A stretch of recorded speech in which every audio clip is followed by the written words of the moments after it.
Chapter 2 The Whisper of Midnight. The guards were almost relieved they didn't have to forcefully drag the vizier away. They admired Dhairya-Shila's unwavering courage, and each one secretly believed the Raja would soon realize that he couldn't rule without his most trusted advisor. If any harm befell the vizier by their hands, who knew what trouble might await them? So, they simply closed in around him, forming a silent circle as he walked with a regal posture, head held high, as if this imprisonment was nothing more than a casual stroll. Yet beneath his calm exterior, Dhairya-Shila's mind raced with strategies. He knew his very survival depends on his wit. Meanwhile, Buddhimati's heart sank as the night crept and her husband didn't return home. Her intuition told her that something was terribly wrong. Wrapping her veil tightly around her face, she ventured out, keeping to the shadows. She moved swiftly but cautiously, making herself invisible amidst the whispers of the city. Everywhere she went, hushed voices spoke of the shocking fate that had befallen the king's favorite vizier. Her chest tightened, but her resolve only grew stronger.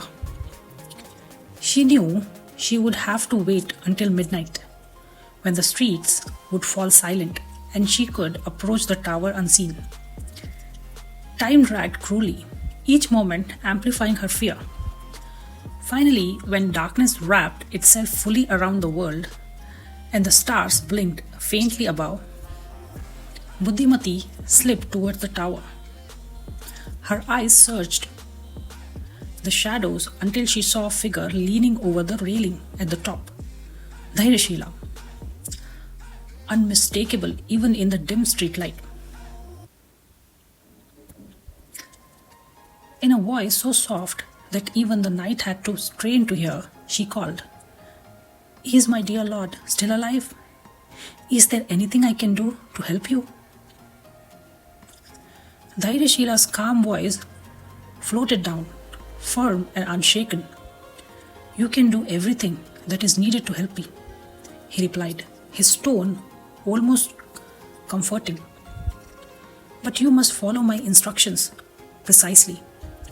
Do not think for a moment that I am defeated. Even here, I hold more power than my master, who only revealed his own weakness by trying to harm me." Buddhimati's heart swelled with pride and hope. She knew her husband's wisdom was unmatched, but hearing his confidence renewed her courage. "Listen closely," he continued. "Tomorrow night, at this same hour, you must bring me several things. First, a beetle. Secondly, 60 yards of the finest silk thread, thin as a spider's web. Thirdly, 60 yards of cotton thread, thin but strong. Fourthly, 60 yards of stout twine. Fifthly, 60 yards of rope, strong enough to hold my weight. And last, but perhaps the most important of all, 1 drop of the purest bee's honey." A puzzled frown crossed Buddhimati's face, but she did not question him. She knew better than to doubt her husband's brilliance.